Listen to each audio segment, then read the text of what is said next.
Good morning, students. Once again, I welcome all of you to the video session lectures for the BCom final year 5th semester students to the subject of management process.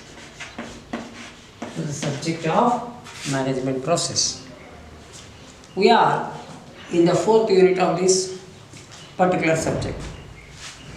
In the earlier class, we have studied about the fundamental concepts of motivation, namely the definitions of motivation, the nature of motivation, and the importance of motivation, as well as the scope of the concept of motivation.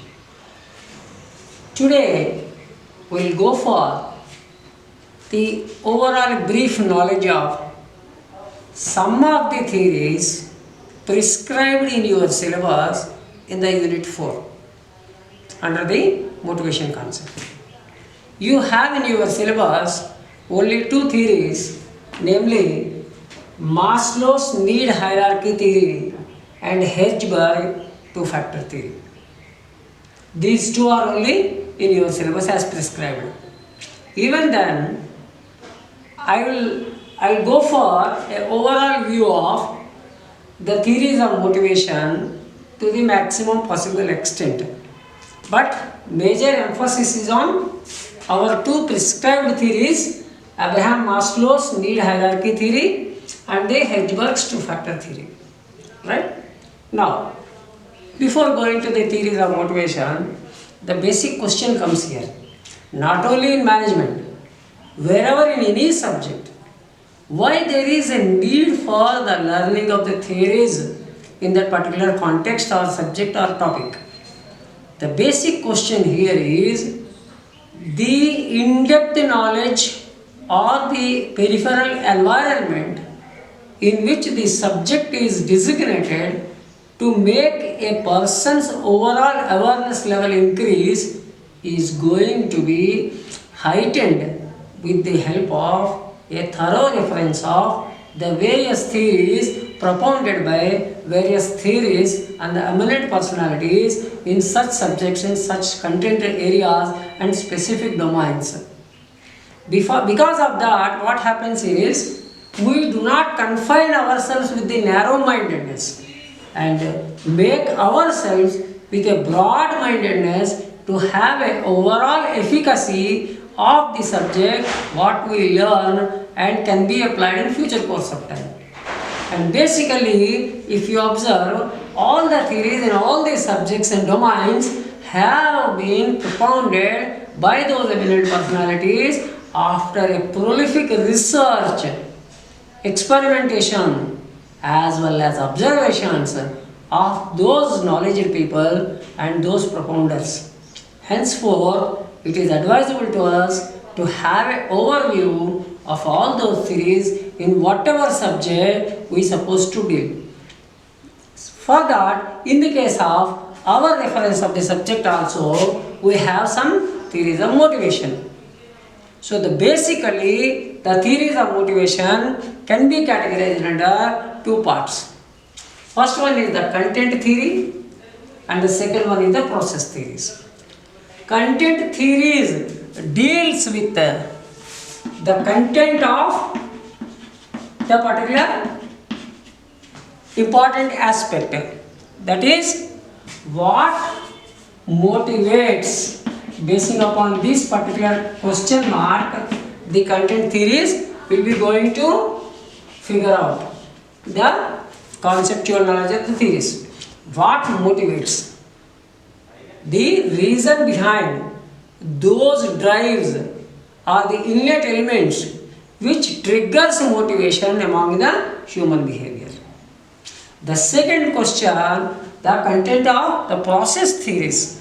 The process theories going to tell about how motivates, means the process here. How motivates, how that particular person is going to be get motivated, right? Here the question is what motivates, here the question is how motivates. So the content theories will help us to understand, after a thorough study of all the theories, makes us to identify what motivates a human behavior.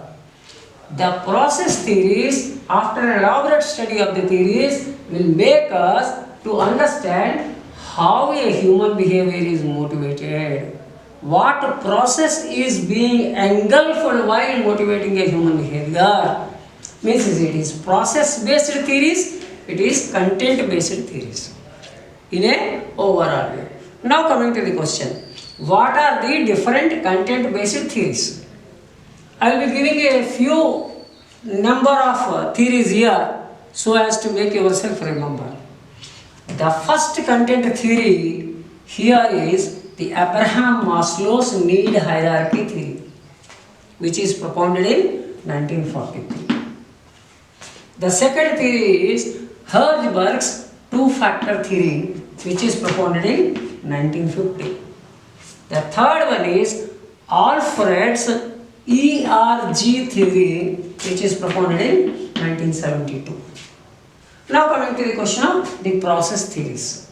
In the case of the process theories, the first and foremost important theory what we can remember is Victor H. Bloom's expectancy theory, which is propounded in 1964.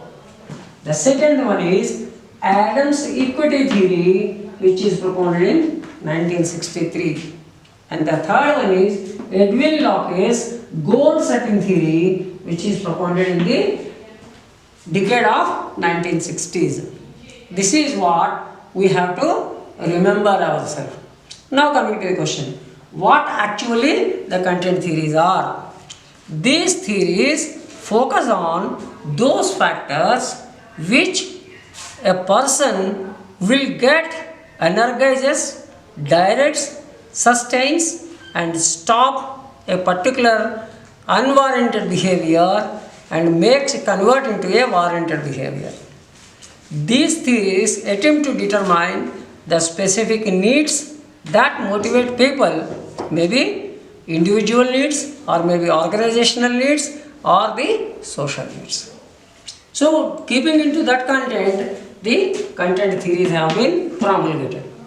On the other hand, the process theories deal with the process in which motivation can be generated to mold a person's overall behavior or the innate behavior or the organizational behavior if the human being is an employee or a worker within that organization.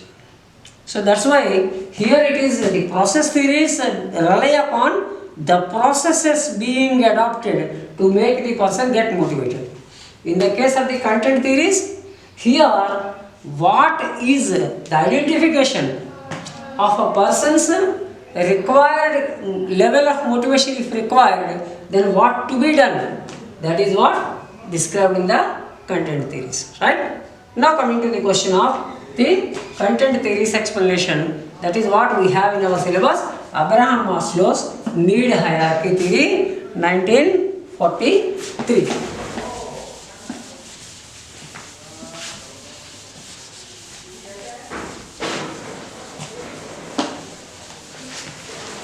Okay, so let us go for Abraham Maslow's need hierarchy theory. Abraham Maslow has divided the human needs into 5 categories. Into 5 categories in a hierarchical manner. The first set of needs or the level of needs are called as physiological needs. Physiological needs. These needs are also called as basic needs. No person can escape from the satisfaction or the requirement of these needs. That's why these needs are called as physiological needs. The second set of needs are called as safety needs. Right? The third set of needs are called as social needs. The fourth set of needs are called as esteem needs. And the last set of needs here, the fifth level, the highest level or the peak level of the needs are called as self-actualization needs. Self-actualization needs. These are the end part of the needs in a hierarchical order. That's why it is called as Abraham Maslow's need hierarchy theory. Abraham Maslow's need hierarchy theory. Hierarchy in the sense in a consequential order. In a consequential order. It is presumed by Abraham Maslow, who is a famous psychologist also, clinical psychologist also. He opined that human behavior is a need-based behavior. Because every human being is a psychological being, emotional being, even though he is a or she is a social being. When once a person is there with an emotion or a psychology, automatically the psychology is triggered because the person is having one after the other needs for his survival or her survival and to be in a systematic way from the birth to the death. So these needs are hierarchically being extended from one level to the other level. Henceforth, he has categorized the total categories of all needs of a human being or a human behavior which is driven by the human needs will be into 5 categories. Physiological needs, which are also called as basic needs. The core needs, you can also call it as core needs. You cannot escape from getting generated of these needs. These are also called as fundamental needs. Whatever the words we use, here they are all basic, fundamental, core or physiological needs. The second needs are called as safety needs. When once the physiological needs are being gratified, the person wants safety needs. When once the safety needs are gratified, the human being wants the social needs gratification. When once the social needs are gratified, the human being wants the esteem needs. And when once the esteem needs are gratified, the ultimate needs, what we call it as self-actualization needs. Now coming to the question, what are the physiological needs? The physiological needs are the very basic needs. What is that? Food, shelter, clothing, or the sex, whatever it may be. Hungry, thirsty, all what? Without which there is no human being. So such type of physiological needs are must and ought to have any person in this world. Automatically, it's not only saying, it is also on all beings also, apart from human beings also. Henceforth, they are called as physiological needs. And coming to the question of the safety needs. Security, right? Next, protection from physical and emotional risks or harm. That will come under the safety needs. From the social needs, what we call it as affection, belongingness, acceptance, love, sympathy, all such things will come under the social needs. From the esteem needs, we can categorize it into 2 parts. What is that? The esteem needs can be categorized into 2 parts. They are all internal esteem needs and external esteem needs. The internal esteem needs are those needs which generate within the human being. For example, what we call it as self-respect, right? Apart from that, autonomy, achievement, etc. In the case of the external esteem needs, what we call it as social status, recognition and other things, which are approval of the society, or the group, or the organization, they are all coming under the external esteem needs. And the last one is called as self-actualization needs.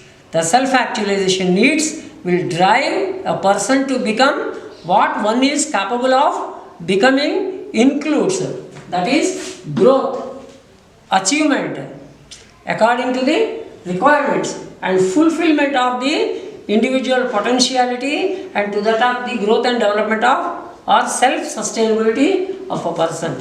So that comes under the self-actualization needs. With this, all the gratification of all these needs in a hierarchical order from the level 1 to level 5 is the basic nature of this Abraham Maslow's need hierarchy theory. And Abraham Maslow opined that until and unless these needs are not gratified, the motivation could not be generated in the psychology of a human being or the emotional levels of a human being, and he cannot or she cannot be driven towards the objective achievement or the goal accomplishment. Henceforth, the motivation theory, among the all motivation theories and content theories, the most important theory here it is Abraham Maslow's need hierarchy theory, which is propounded in 1943. The other theories we will study in the next class. Thank you very much.